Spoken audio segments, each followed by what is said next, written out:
All signs point to a corporate takeover of the marijuana industry by Bayer, Monsanto. Wednesday, October 19, 2016 by Samantha Debbie.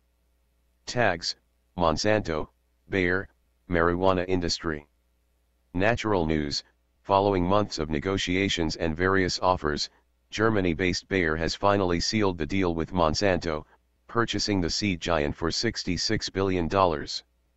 The merger is reported to be the largest all-cash deal on record. The purchase means a lot of things, and none of them good for consumers. For one, it strengthens the monopolization of the world's food supply. It also means more genetically modified organisms, GMOs, and chemicals to be doused on them. Now, some are predicting the merge could also mean the takeover of the marijuana industry. Monsanto has an intimate business relationship with Scott's Miracle GRO, a convicted corporate criminal, and Scott's Miracle GRO is trying to take over the marijuana industry, according to Big Buds Mag. Is Monsanto going after the pot industry? Scott's Miracle GRO has looked to capitalize on the expanding pot industry in states where the plant has been legalized or decriminalized. The company's CEO, Jim Hagedorn, stated his intentions to spend up to $500 million to completely buy out the marijuana industry. A Scott's Miracle GRO front group has already purchased General Hydroponics, Botanicare, and Gavita. Major hydroponics nutrients, lighting, soil, and other grow equipment manufacturers report they've also been offered takeover bids by Scott's Miracle GRO or its Hawthorne front company. Maximum Yield magazine, which bans marijuana hydroponics nutrients company Advanced Nutrients from its indoor gardening expo events, welcomed a Monsanto affiliate into its Boston Gardening Expo several years ago. Bayer is of course playing a role in this planned monopolization, as well. The German chemical company does business with GW Pharmaceuticals, a company based in the United Kingdom that grows cannabis and produces medicines from its compounds. Monsanto and Bayer share information on how to genetically engineer cannabis. Bayer sells some of GW Pharmaceuticals' products, including Sativex, a costly medical cannabis spray that's reported to work less effectively than naturally grown pot. Both Monsanto and Bayer have a history of producing chemical weapons used in war and toxic products, including PCBs, DDT, Agent Orange, Roundup, and GMOs. Members of the cannabis industry have seen the writing on the wall in terms of the world seed monopoly's interest in marijuana. Michael Stromietis, founder and owner of hydroponics nutrients company Advanced Nutrients, has constantly warned the marijuana community about Monsanto, Scott's Miracle GRO, GMO marijuana, and corporate takeover of the marijuana industry. The two corporations, which have now merged into one, have agreed to share trade secrets about plans to produce genetically modified marijuana. Monsanto investor George Soros attempts to legalize pot in Uruguay. Bayer is partnered with GW Pharmaceuticals, which grows its own proprietary marijuana genetics. You can bet Monsanto and Bayer are interested in creating GMO marijuana, said Stromietis. Billionaire investor, George Soros, previously waged a campaign to legalize pot in Uruguay so that he could invest in the plant. Soros owns 500,000 shares of Monsanto stock. Stromietti says South American governmental insiders report that Monsanto is working there on genetically modified cannabis, along with pharmaceuticalizing THC, other cannabinoids, and terpenoids. The hydroponics nutrients owner warns that if biotech giants get involved in the cannabis industry, they'll monopolize it the same way they have the seed, medicine, and agricultural chemical industries. These corporations have reduced the variety and availability of native seeds. They genetically modify crops so farmers have to buy new seeds every year, and use corporate chemicals like Roundup to grow them. They'd do the same thing with GMO marijuana, said Stromietti.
Hey, Sheriff, we have a question about why your office, your intelligence division, is investigating private citizens for criminal investigation that happen to be activists that are overseeing your department.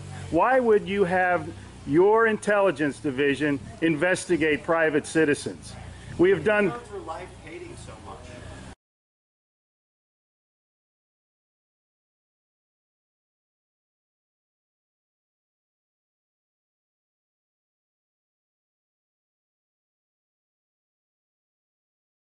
Sir, we don't hate anyone. We love freedom and we love American people. And government is out of control. That's why you're seeing such a revolt nationwide. Why can't you just answer, why is Susan Edwards, your intelligence division, investigating private citizens? This should not happen. Are you here to apply for a job?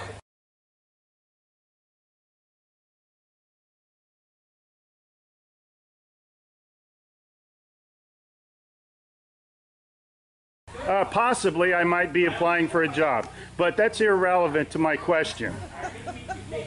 Why would you ask that question? Well, enjoy the fair.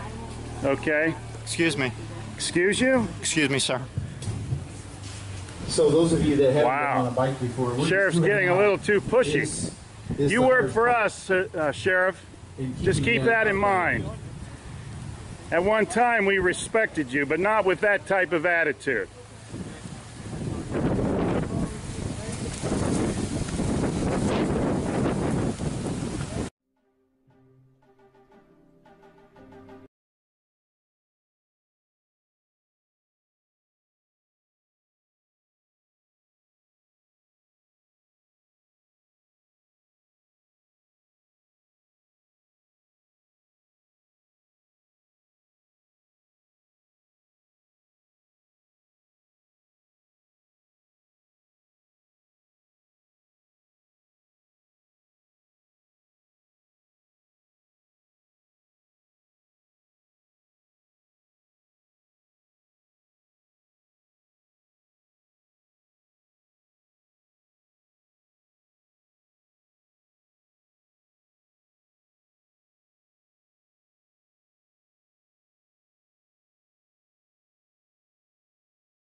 Hey Charlotte County, this is Charlotte County COPWATCH, and I wanted to explain what fair use is. You can use pieces of news articles if you're doing it for news reporting, you have commentary, and you're doing it for education purposes. So that's what fair use is, as you can see right here. Another reason why I wanted to make this video is to let you know I have just joined with Patreon. A nice thing with Patreon, I make no money on YouTube. They took the money away years ago, and so this is another way to give, and it's a nice thing too because you can give monthly. You can give $1, $5, $10, whatever. I do 4 to 5 hours a day on trying to wake the sheep up on how corrupt it is and different ways that you can fight the corruption. So Patreon is a way that you can do it, and then of course the old way is still there. Donate to Charlotte County COPWATCH with PayPal or credit card. So keep that in mind. 4 to 5 hours a day. I make no money, but the corruption happened to me and I'm sick of it, so I'm trying to wake people up. But my wife would love it if some, if we could get some help out there. There's 47,000 subscribers. Just think if each one of you subscribers just gave a, let's say, actually, yes, $1 a month. 47,000 subscribers gave $1 a month. That would be awesome. That's not going to happen. But anyways, that would be great if it did happen. But, do the math in your head. Just think about it. Like I said, 4 to 5 hours a day. I get no money from YouTube. YouTube has gone nuts. You can't do anything anymore. They're taking the money away everywhere. So these are a couple different ways that you can still help out with all this time that I put in.